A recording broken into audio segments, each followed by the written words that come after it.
Welcome to the GSMC Fitness Podcast, the show that helps you sort through all of the trends, new and old, of the fitness world.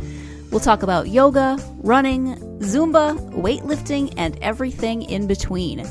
Whether you've got your fitness routine down to a science or you're just starting out and looking for direction, you'll find educational and entertaining information on the GSMC Fitness Podcast.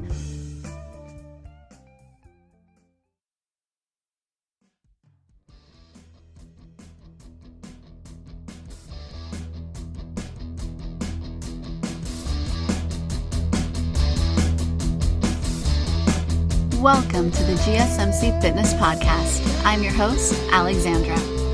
Today, we're going to be talking about the difference between cardio and strength, some water exercises, and social media in regards to fitness.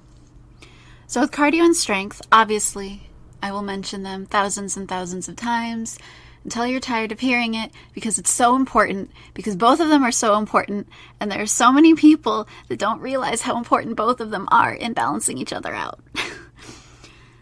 I know, and I've heard of so many people that just don't include cardio in their routine, or they don't realize, or maybe they know it's important, but they don't include it in their routine for whatever reason, because they want to be toned, buff, strong, whatever it is, and that's great. I'm not against strength, obviously, but cardio contributes to that too, and also contributes to other factors that are important in your overall health, which can then boost the effectiveness and help your strength workouts. So let's talk specifics. Now, there's a mild difference between cardio and aerobics. I'm not really going to get into that. But aerobics, just to keep it simple, they help with things like walking your dog, running to catch the bus, playing with your nieces and nephews and kids and cousins, sports with your friends, playing laser tag, bowling, whatever it is. Things like that in your everyday life. Cleaning, anything that requires that sort of aerobic energy, that movement. Then there's strength. Strength helps you with getting up off the floor, carrying groceries, taking the stairs without getting exhausted. So both of them affect different things in your life. And they affect them very much. Obviously, doing one influences the other slightly, but both need to have that balance. Body fat. People make the mistake of thinking aerobics actually affect body fat more, or maybe strength does. People just have different reasonings for these things. But in fact, body fat is actually affected by both. It's what really makes the factor in what burns calories is the intensity of your workout. So regardless of whichever one you decide to focus on that day, you're going to burn calories. That's just what's going to happen. That's how it works.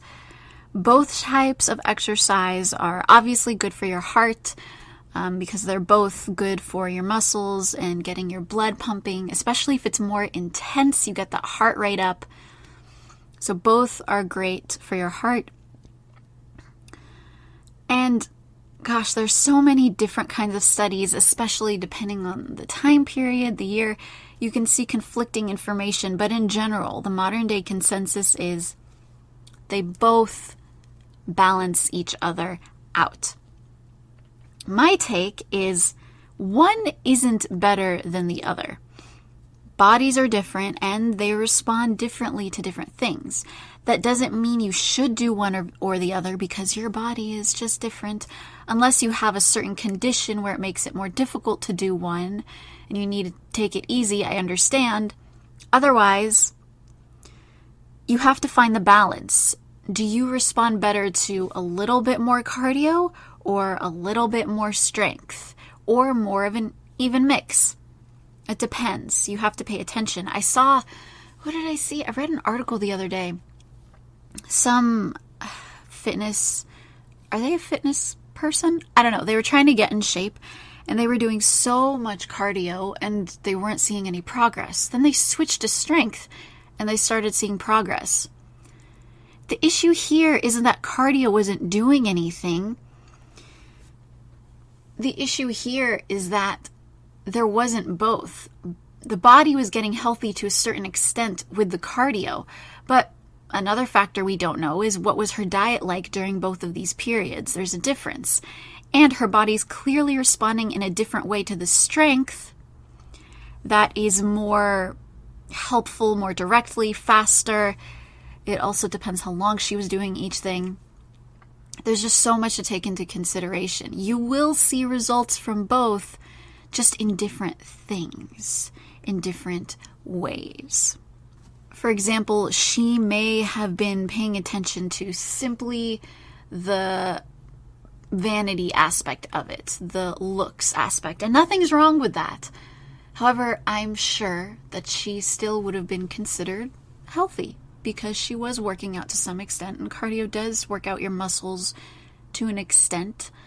So she was still healthy. It's just hard because I don't know her situation. Let me put it in perspective for you.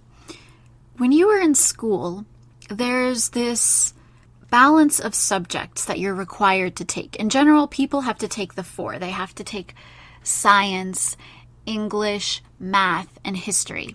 Whatever way the school decides to organize that, everyone has to take those at some point because there's a balance.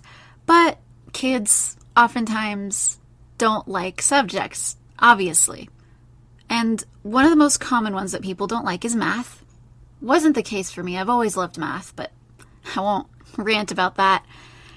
Math is important, more important than people think. People make the excuse that, it doesn't have anything to do with our future. How can we even use this in real life? Blah, blah, blah, blah, blah. Besides simple math regarding finances and things like that, math is important for logic. It teaches logic. It helps you think in that way, which is great. And it helps you exercise your brain, which is important and good. Now, on the other hand, there are people like me who really didn't like history. Now, my problem is I didn't like it in the classroom, but I enjoyed the subject if I did independent research. Regardless of that, I had to learn later in life to accept the importance of learning history and how that affects the world and society. So every piece has its purpose, and they're there for a reason. We learn them for a reason. It's really the same principle. So a good balance for me seems to be slightly more cardio, I guess. I don't know. I've never thought about what directly affects me. Like, I've never thought about it in terms of how much I need to pay attention to which one I'm doing. I just do both. So as long as you're doing both and you're seeing results, you're fine. But if you want to get specific about it, experiment, talk to a coach, make records of how much you're doing each kind of workout. Time it, look at your results, find out what's good for you, but do both. Let's take a quick break, and when we come back, we'll talk about cycling myths. Do you want to be healthier, yet you just don't know what to do? All these shows telling you this and that, but nothing seems to work. Well, listen close. Golden State Media Concepts has got something great for you. The Health and Wellness Podcast dedicated to workout trends, healthy eating habits, diet, and everything about healthy living. Join us in our banters as we help you not just live life to the fullest, but live it to the healthiest.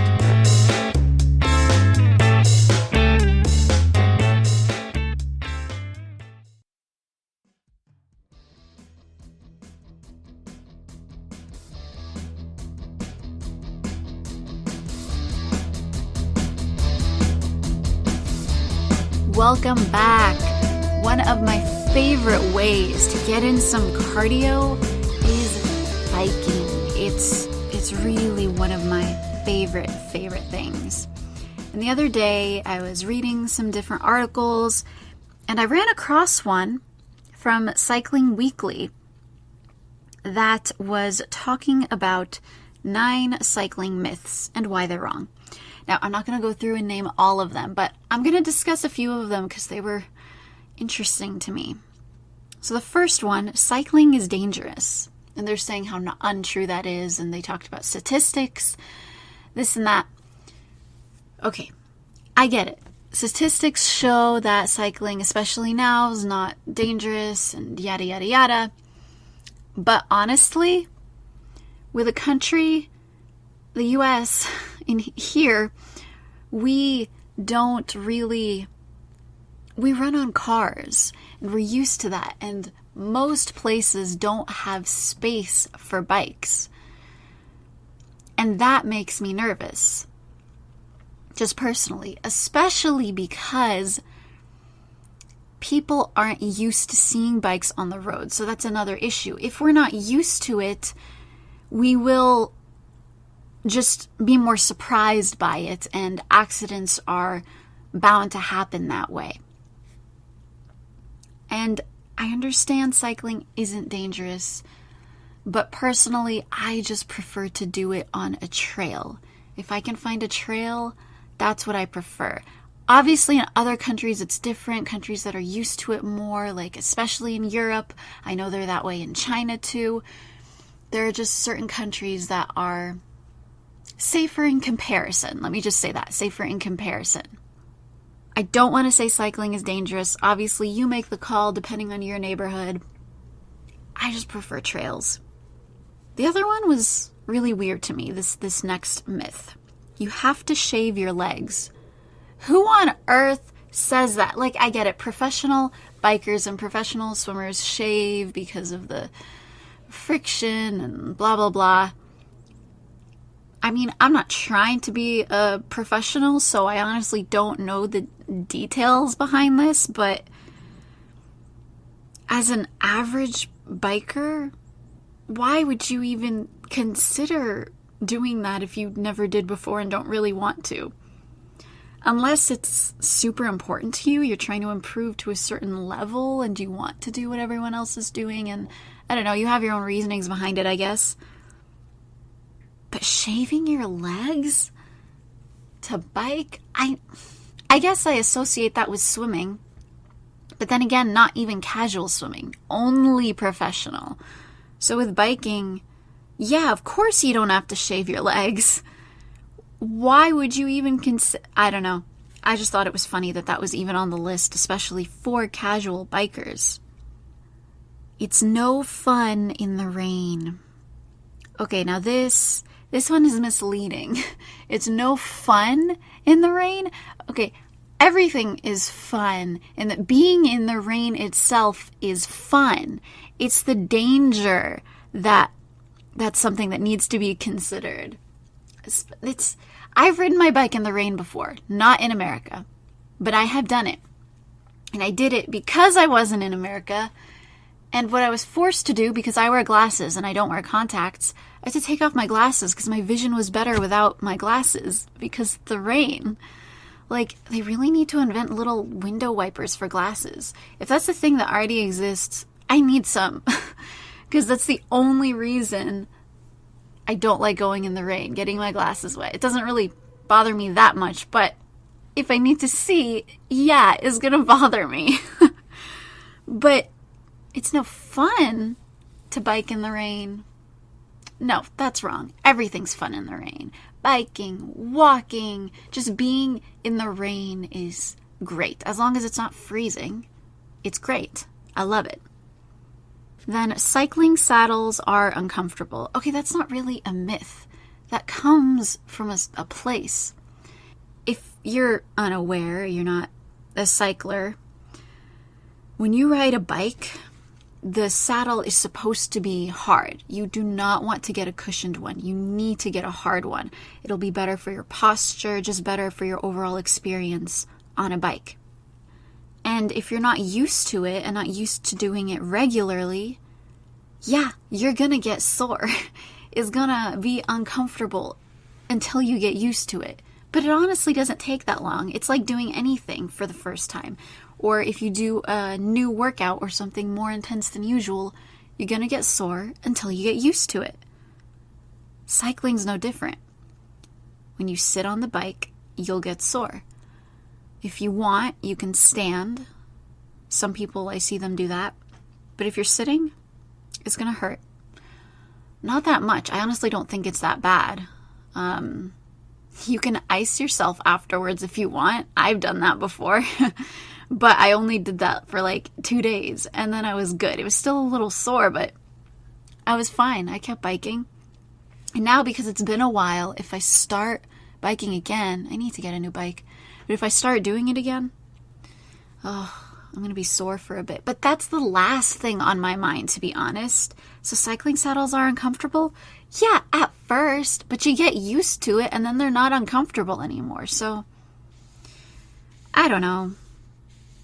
I don't know if this counts as being on the list, because it's not really a myth unless people believe that it's just 100% uncomfortable all the time.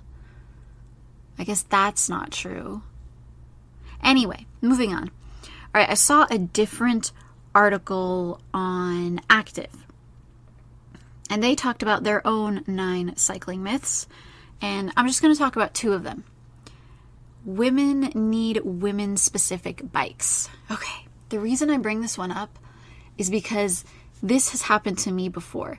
When I was learning to ride and I was looking into it more, I had a friend who was helping me. He was teaching me. And we were using his bike. We were around the same height, so it was fine. But he kept the seat high, and obviously no training wheels, so he was helping me balance at first and stuff. And I was having difficulties, and he kept saying, you can't be afraid to fall, you can't be afraid to fall. And I kept telling him, I'm not afraid to fall. And he's like, well, I don't understand why you keep losing your balance. Maybe you need a girl bike. And I was like, huh? Because I'd never heard that before in my life. He was like, yeah, see, this is a guy bike. It has that bar here in between the front and the seat is what he was talking about. There's a bar there. And he was like, that's a guy bike. Maybe you need a girl bike. And I was like, that doesn't even make any sense, just logically. And anyway, I was like, okay, whatever. I let it go. And then later, I discussed it with someone else, and he told me the same thing. And I was so lost by that point that I did some research. Turns out the supposed guy bikes are simply sports bikes. Like, there's a difference between a sports bike and a casual bike for short transportation. Obviously, there's a difference. A sports bike needs more support, so it has that extra bar there. That's the difference. It's not a girl bike or a boy bike. So I think this is a really important one to talk about, because apparently there are people that think that that's a thing. And I guess it's an old-fashioned concept, which is still around, which is fine. We just need to address it and let people know that, no, that's not the case. Then, all right, the next myth. Cycling enhances bone density. Okay, so cycling is obviously super helpful, but like we talked about before, there's a difference between aerobics and strength. Strength needs resistance, and that is what helps your bones. And if you do cardio like running, that can help your bones because there's that resistance. You are bouncing or jumping, you're getting that impact. You need that sort of impact to help the density of your bones. And cycling doesn't encourage that whatsoever. It doesn't have anything in it that does that.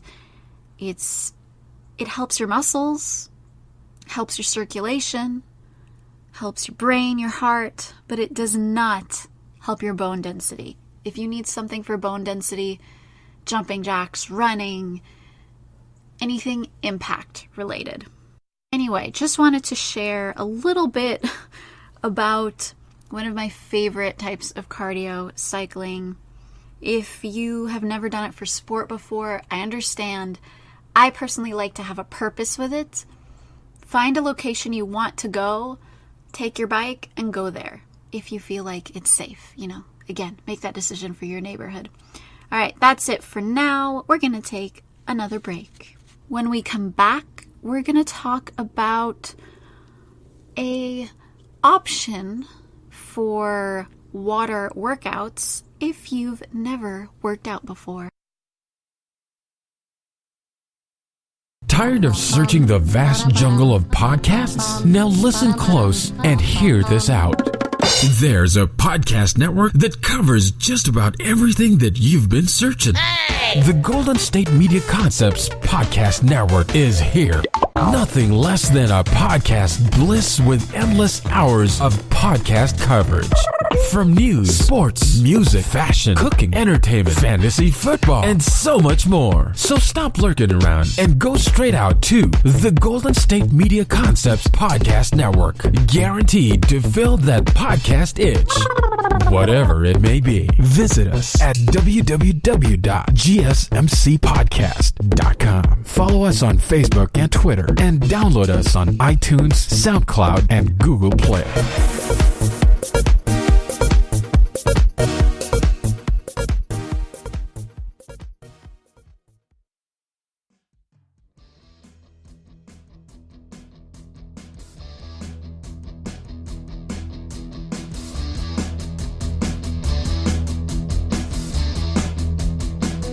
Welcome back.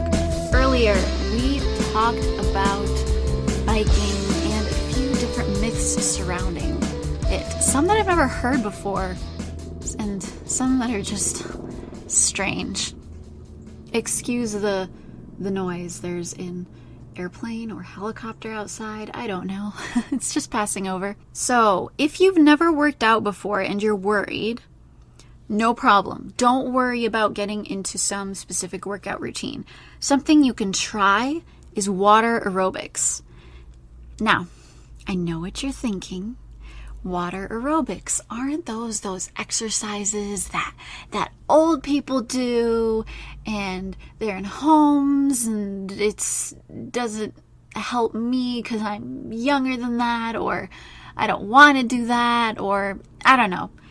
People come up with excuses. I know what you're thinking. I know. But water aerobics are actually pretty interesting. I've never tried them, but they look awesome and extremely beneficial, and I would try them. I actually want to. I'm kind of curious what it's like. So if you don't know, water aerobics is basically exercising when you're in the water. You're not actually doing any swimming at all. The water just acts as resistance and support. So you're basically standing, I'd say shoulder deep in the water, maybe. And you're doing a combination of aerobics and calisthenics. And it's great because it's a low impact, so it's awesome if you have any joint problems, if you have arthritis, if you have an injury. Low impact because you have that water to support your weight. Then that water also provides you with resistance, so you don't need weights. You just have the water, and it's perfect for your muscles. It's wonderful. Classes last about an hour, I'd say, and they work everything, okay? It's perfect for everything. Core, arms, legs, glutes, back. It works on flexibility, your aerobics, strength. It really does train everything. So if you're new to working out and nervous about the intensity of it, or you just don't know where to start, what workouts to do, try a water aerobics class. I mean, you don't even have to swim if you don't want to swim because it requires no swimming. You're literally just using the water to your advantage. Now, obviously, it's popular for seniors and for pregnant women. For obvious reasons, it's a little bit easier on their body, but they still get a very, very good workout.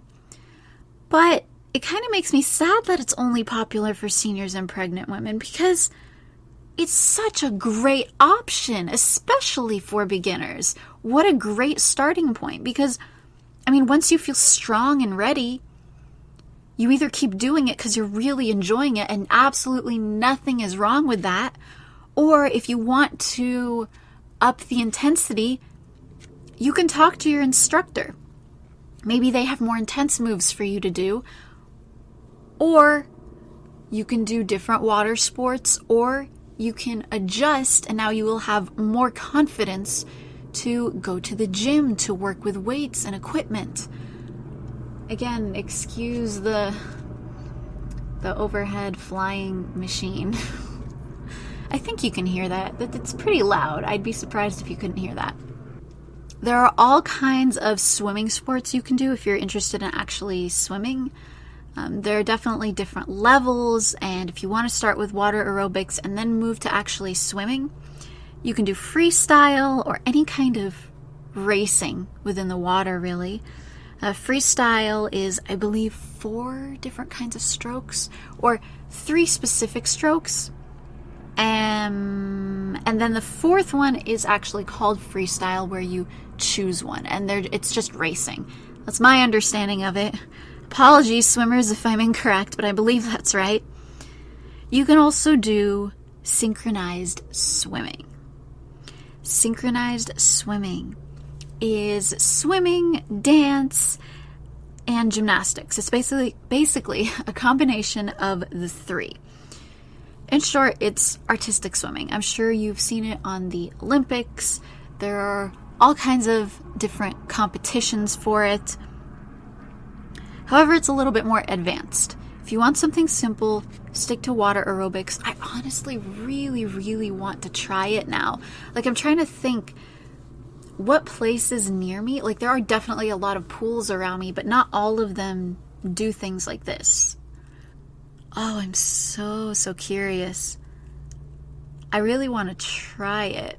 How intense would it be, though? Because they say it's good for beginners, but are there more intense ways to do water aerobics? There has to be, right? There has to be more advanced courses so you can keep advancing. But if it's catered towards seniors and pregnant women simply because of that being the majority of people being interested in it, if that's where the market is, they're going to cater it towards them. How advanced do these water aerobics get? Does anyone know? Let me know. I'm curious. Okay, we're going to take another break. When we come back, I'm going to delve into synchronized swimming a little bit more.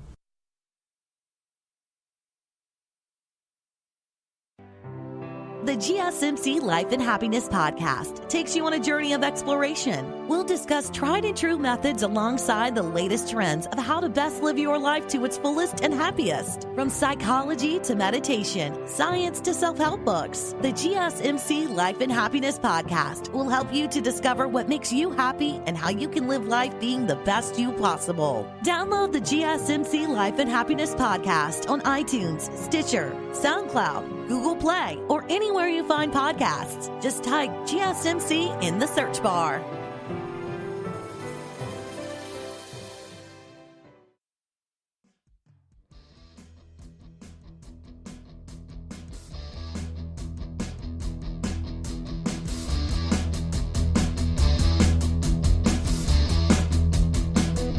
Welcome back. Earlier we talked about water aerobics and how that's a wonderful place to start if you've never worked out before, or even if it's been a really long time and you're trying to get back into things. I mentioned a water sport that's a little more advanced, but I find fascinating and beautiful and extremely difficult: synchronized swimming. If you want something more intense, but you enjoy swimming, I absolutely recommend synchronized swimming. I've never tried it. I swim simply for pleasure. I don't do anything crazy. But it looks so fun, and I would love to try a simple routine one day. Maybe take a simple introductory class just to see what it's like.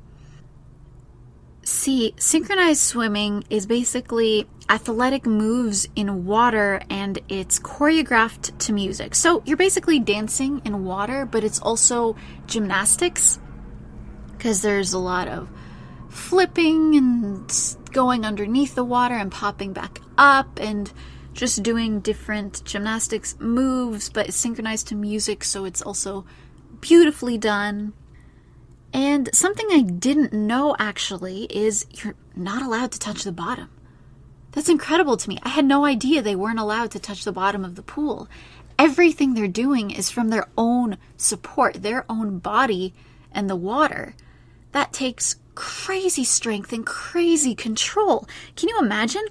Because they all have to be perfectly in sync, right? They're doing everything exactly at the same time. They have to move in time with each other.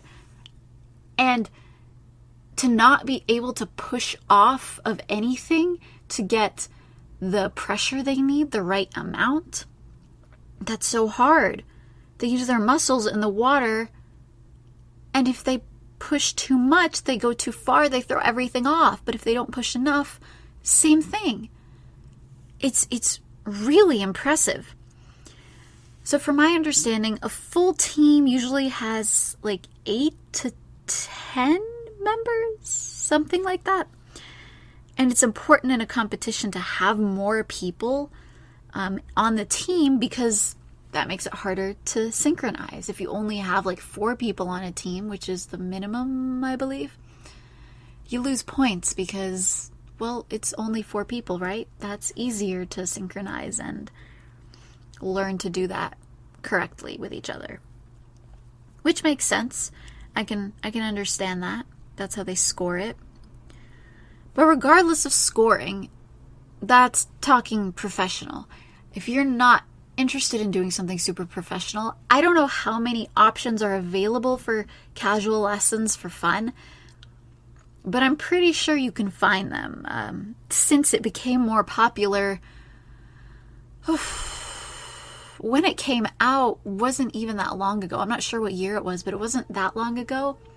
But everyone knew about it, and I think it's not difficult to find. And I mean, it's similar to water aerobics in the way that it's great for full body health. It's impressive, it's beautiful, it's fun, it's way more intense. If you want that intensity but you want something fun, why not do this? Full body health. You don't have to do anything else. Obviously stretching and maybe supporting strength exercises, whatever the coaches tell you, but seems cool to me. And what's cool too is, I mean, it's so inspirational to watch amazing performances, even if I don't do them. If you're not interested in doing this, honestly, just put it on.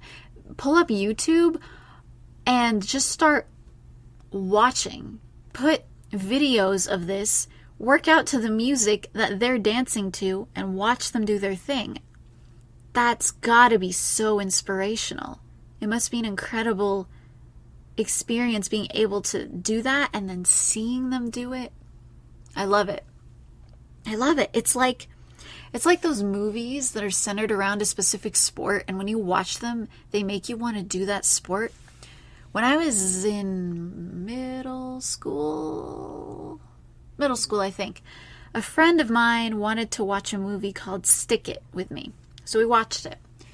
And it's about this girl who wanted to do gymnastics, and she was incredible at it. But her progression from, if I remember the movie right, it was a really long time ago, her progression from kind of having an attitude to getting it together and being serious and professional and doing great in competition, I mean, it was a phenomenal transformation. And afterwards I was like, I want to do gymnastics so bad. Did I ever do gymnastics? No. But it was inspiring and it was cool because I'm personally not interested in gymnastics at all. But it kind of made me really want to do it. And there's so many things like that. Like if you've ever heard of it's pretty popular, but I don't know how many people have heard of it. The Japanese cartoon Yuri on Ice. It's about ice skating. After it came out a few years ago, ice rinks everywhere were full of people taking classes. And I love ice skating.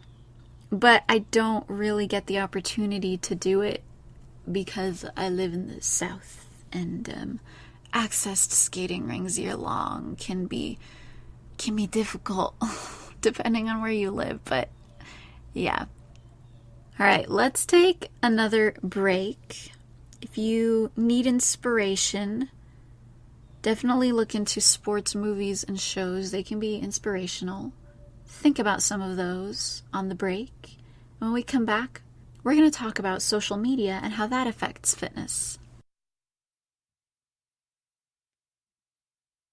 Still on the search of that one true love? On the limbo in this crazy world of dating, marriage, relationships? Well, listen to the Golden State Media Concepts Relationship Podcast, your one-stop podcast for everything about relationships.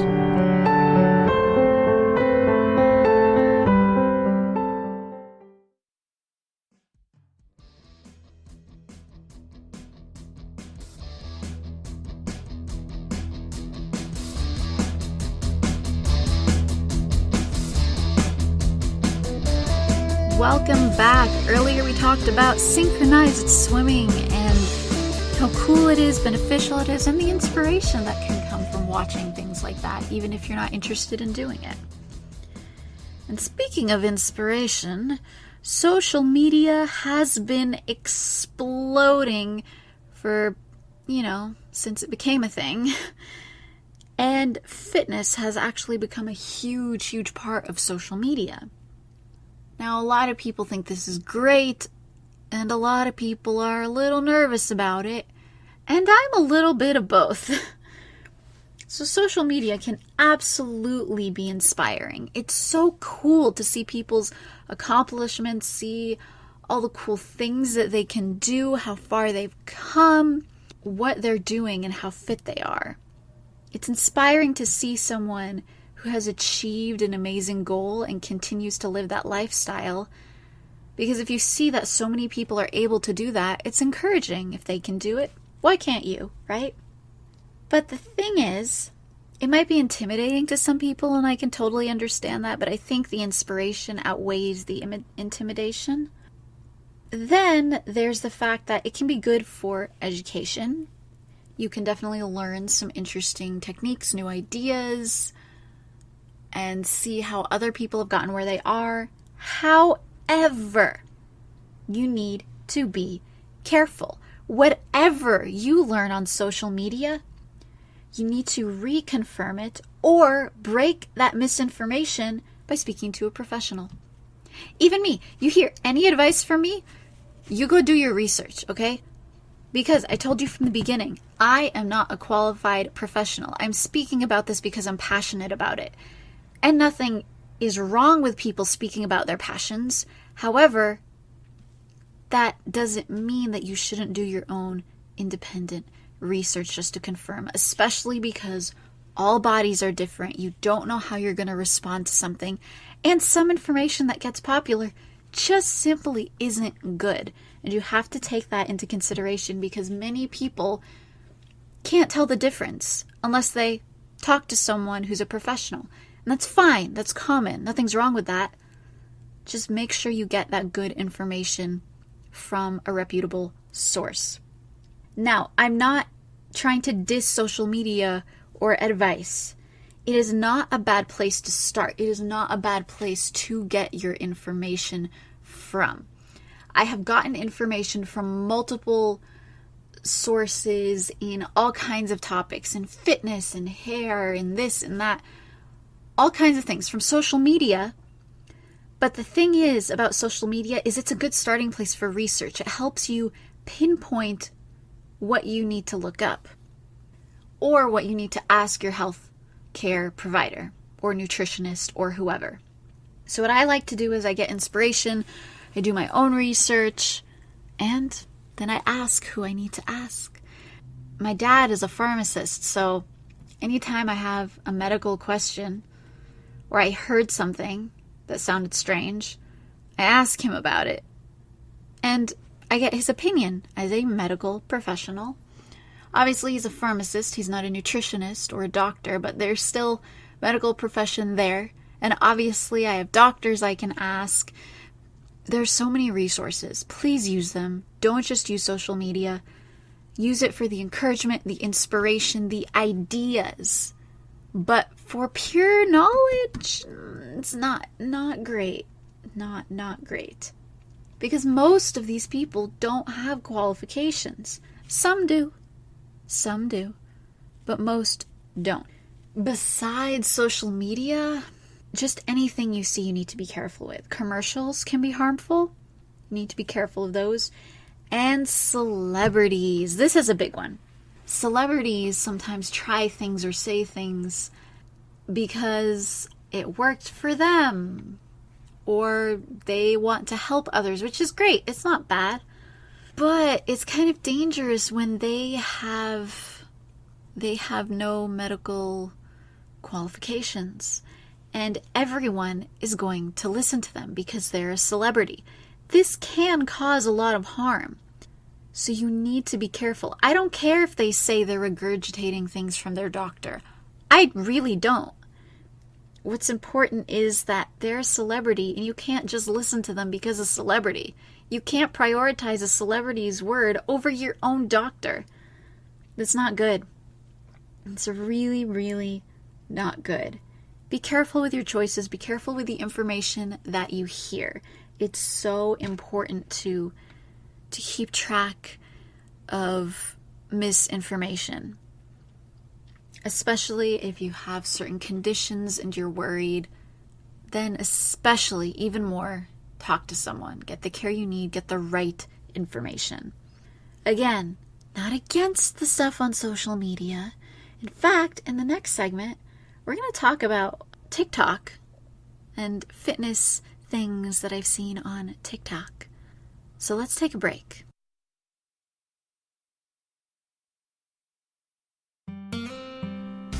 Pets bring such joy to our lives, and the GSMC Pets podcast is here to share in that joy. We'll tell stories of pets finding their forever homes, acting in unexpected ways, being helpful, or just being silly. Whether you love dogs, cats, llamas, reptiles, fish, or you've never met an animal you didn't like, the GSMC Pets podcast is for you.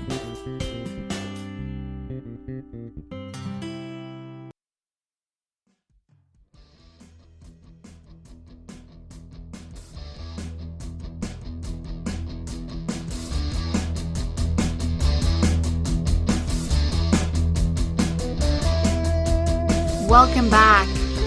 The other day, I downloaded an app I thought I would never download. TikTok.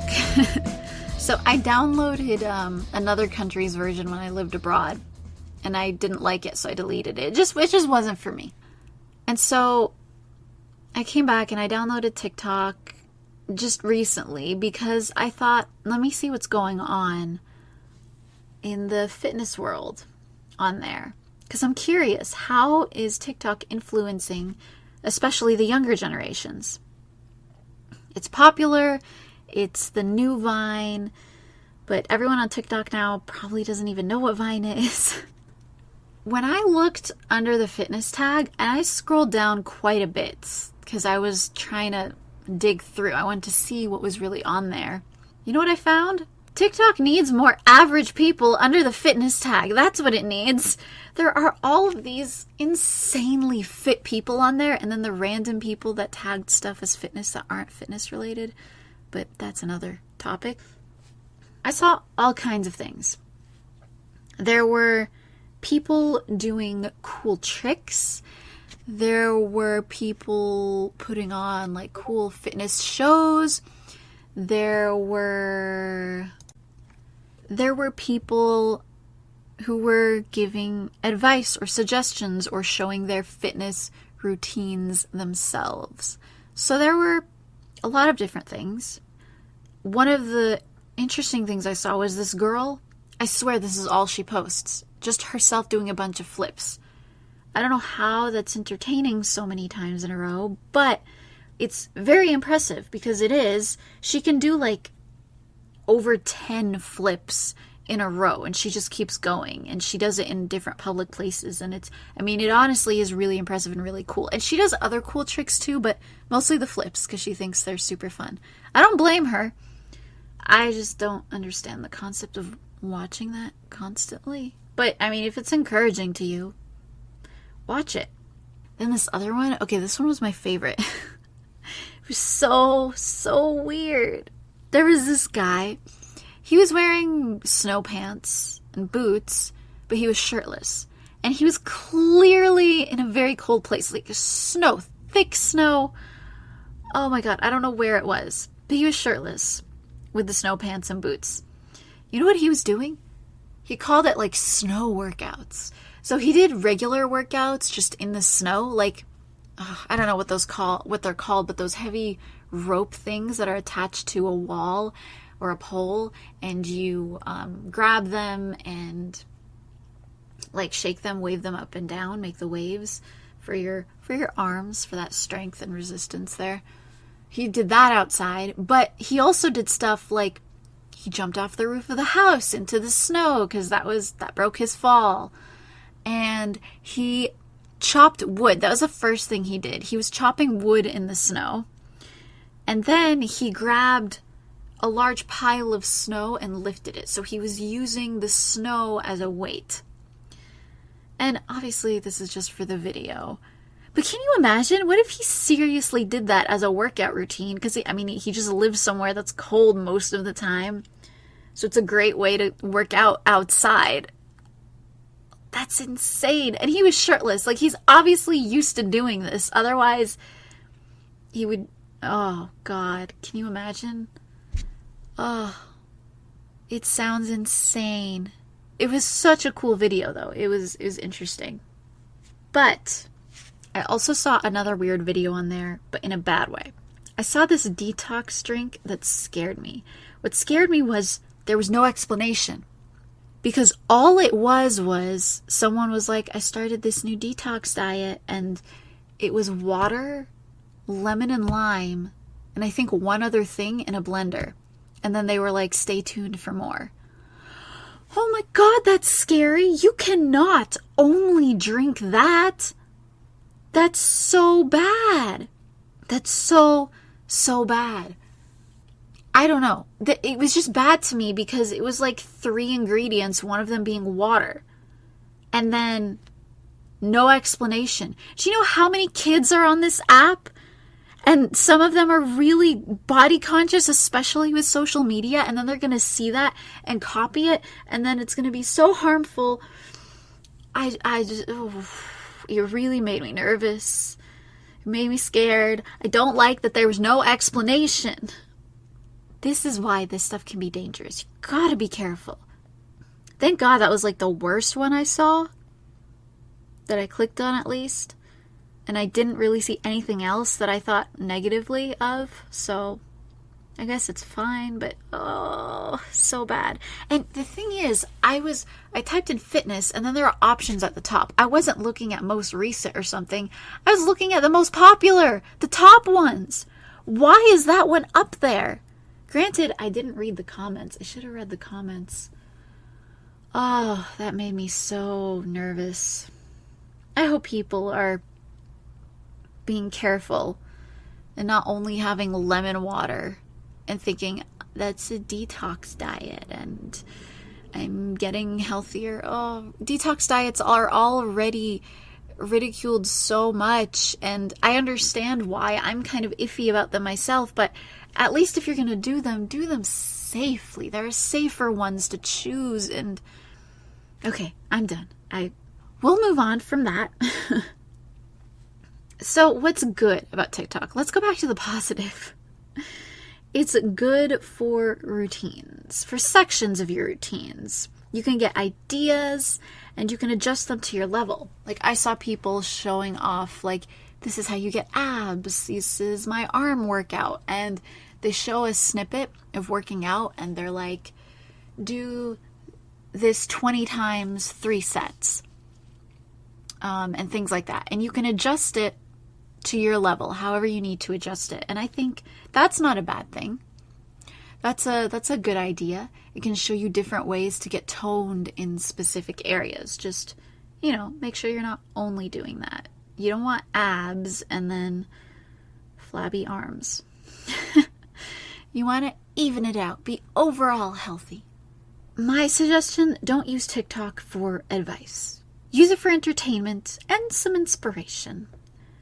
Keep in mind, another thing you need to keep in mind is you don't need abs to be healthy, because a lot of these TikTok videos are focused on abs, and you don't need abs to be healthy. It's normal to have a very small, not even noticeable layer of fat over the abs that makes your abs less defined, because a lot of people have some abs underneath a small layer of fat, but the person isn't obese at all.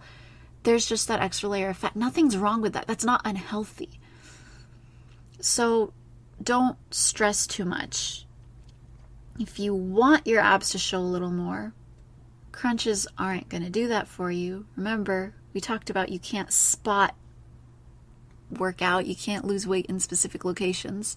Just make sure you're doing your overall workouts and you're eating right, and you'll get there.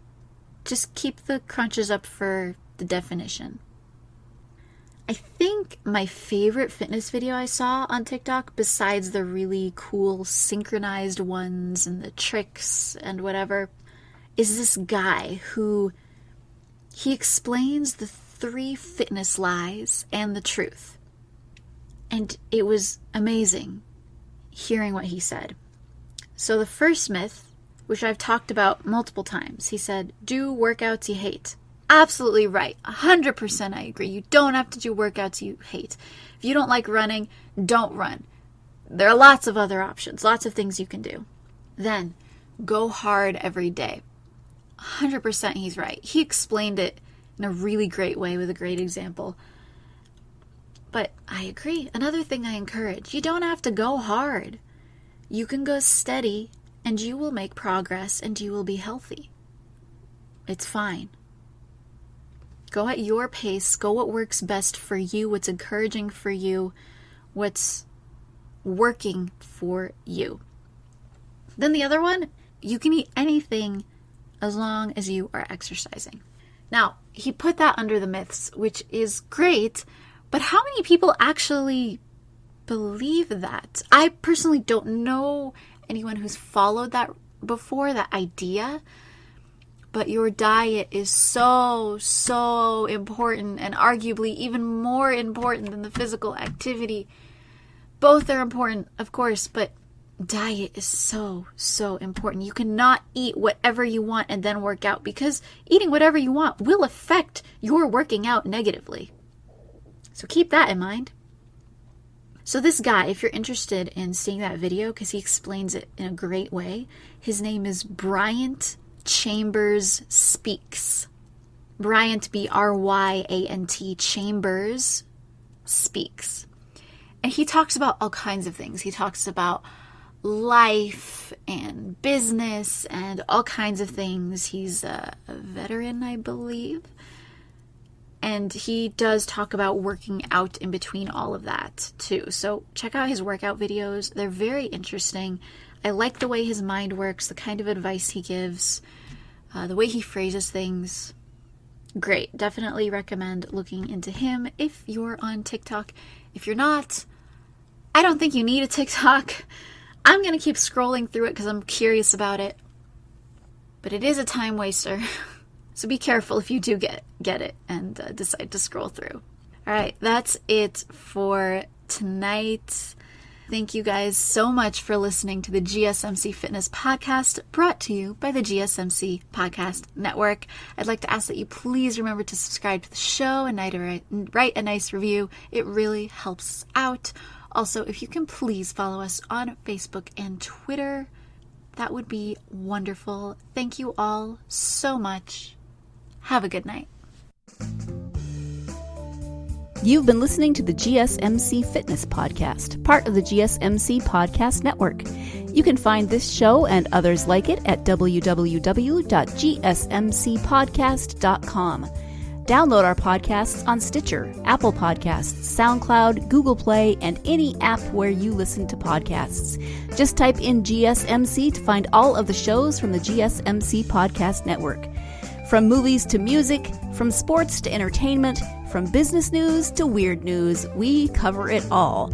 You can also follow us on Twitter and Facebook and listen to these podcasts on YouTube. Thank you, and we hope you have enjoyed today's podcast.